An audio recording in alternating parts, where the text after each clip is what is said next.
We're currently delivering our upcycling session. A lot of young people go into independent living and they start with nothing. So what we're teaching here is to take bits of furniture that they can maybe pick up from the charity shop or have donated to them.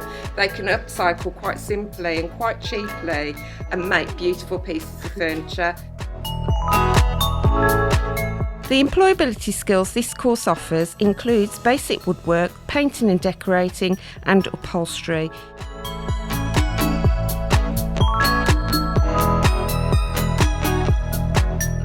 You will also look at using different decorative techniques, as well as learning about safe practice and risk assessments.